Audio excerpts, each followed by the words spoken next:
Les amis, malgré le fait que la Chine soit l'usine du monde, il faut savoir que les Chinois manquent beaucoup de créativité. Ah, je dis ça maintenant, vous allez dire, Roland, il se contredit ou quoi? Mais c'est la vérité. En réalité, les Chinois copient. Et c'est une société où les gens sont de très très bons exécutants. Il suffit tout simplement d'enlever un Chinois de son contexte et vous allez vous rendre compte que bon, vous êtes pratiquement devant quelqu'un qui ne connaît pas grand-chose.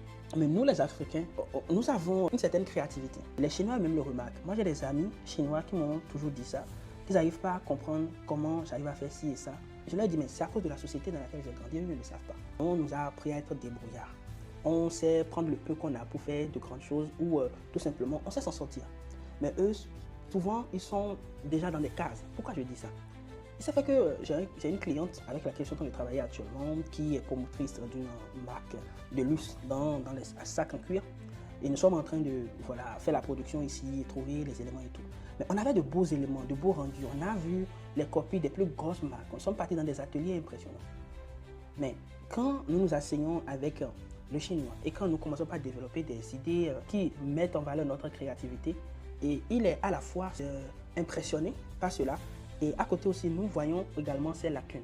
Et on s'est finalement rendu compte qu'il fallait tout simplement schématiser la chose de manière claire pour le chinois en lui donnant des plans et il va tout simplement exécuter.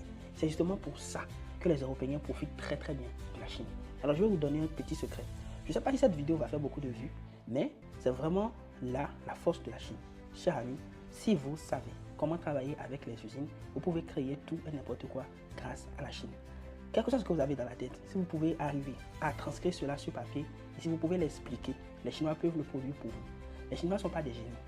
C'est pourquoi quand il y a n'importe quelle chose qui vient de sortir, même si la chose a été faite par des usines chinoises, quand c'est un design européen, américain, n'importe où, vous allez voir, les Chinois seront les premiers clients à acheter. Petite anecdote, il faut savoir que les Chinois n'ont pas pu défier, par exemple, l'Allemagne dans les véhicules thermiques, tout simplement parce que ils n'ont pas commencé par s'y essayer tôt.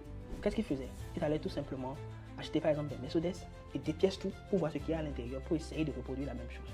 Mais toujours est-il que dans le thermique, ils n'ont pas forcément réussi. Ils ont été obligés de faire des joint ventures avec des entreprises à l'international pour finalement comprendre mieux la technologie et faire des accords où ils sont quelque part coincés par des entreprises européennes où ils sont obligés de partager des parts sur des technologies ou carrément d'acheter des technologies.